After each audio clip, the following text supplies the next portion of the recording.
La cabane de l'horreur.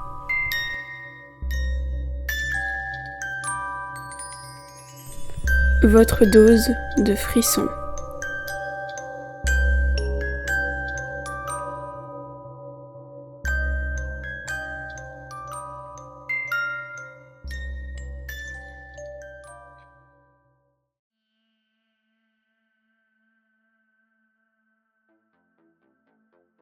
Ce que je vais vous raconter aujourd'hui n'a rien d'exceptionnel. Si vous fouillez Internet, vous trouverez des histoires bien plus sensationnelles que la mienne. Mais je tenais quand même à vous la partager. Car même si ça s'est passé il y a maintenant plus de 15 ans, je continue à me poser des questions sur cette situation. Mon histoire s'est déroulée quand j'avais 8 ans. J'ai une sœur qui a 5 ans de plus que moi. Ce qui faisait qu'elle en avait 13.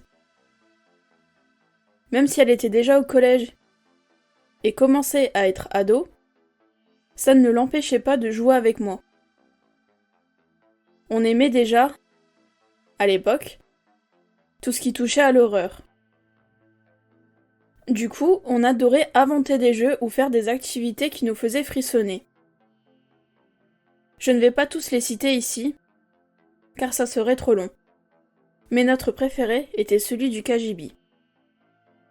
Pour ceux qui ne savent pas, un KGB est une sorte de placard de stockage. Chez nous, il servait pour les réserves de nourriture et des produits d'entretien. C'était une pièce toute petite, à côté de la salle de bain, sans fenêtre, avec pour seul éclairage une petite ampoule accrochée au plafond. Évidemment, l'interrupteur était à l'extérieur du KGB. Notre jeu était simple. On devait s'enfermer le plus longtemps possible dans cette pièce, dans le noir complet. La personne qui restait dehors bloquait la porte avec une chaise. Une fois la porte fermée, il fallait patienter jusqu'à ce que l'autre décide de libérer celui qui était dedans. C'est ma sœur qui avait inventé ce jeu. Je dois avouer que, les fois où j'étais enfermée dans ce placard, je n'étais jamais vraiment à l'aise. Ce n'était pas seulement le noir, ni le fait d'être coincé. Non, c'était autre chose. Une sensation que je n'arrivais pas à définir. Mais j'ai fini par découvrir pourquoi. Je me souviens très bien de ce qui s'est passé ce jour-là. J'étais assis sur une caisse, dans le noir, en essayant de me rassurer comme je pouvais. Et soudain, j'ai senti une main froide se poser sur mon épaule. Ce n'était pas une impression. Je l'ai senti clairement. Un frisson m'a traversé tout le corps. Mes yeux se sont remplis de larmes, et j'ai commencé à pleurer sans pouvoir m'arrêter. J'ai frappé à la porte et ma sœur a fini par ouvrir. Elle m'a vu dans cet état et m'a demandé plusieurs fois ce qui s'était passé. Pourquoi je pleurais autant. Mais je n'ai pas voulu répondre. J'étais incapable de trouver les mots. Elle a sûrement pensé que j'avais eu peur du noir ou que je m'étais fait des films. Et elle n'a pas insisté.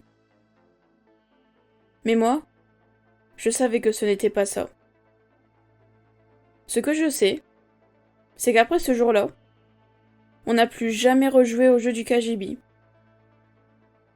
Et parfois, je me demande encore si ma sœur, elle aussi, n'a jamais ressenti quelque chose d'étrange en ouvrant cette porte.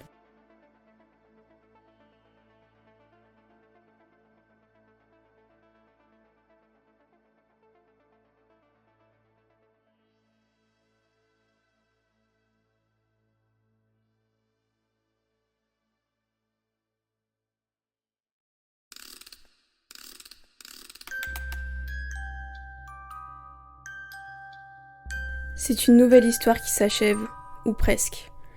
En espérant que votre courage ne s'est pas envolé et qu'aucun esprit n'ait pris place chez vous, je vous laisse ici. À bientôt.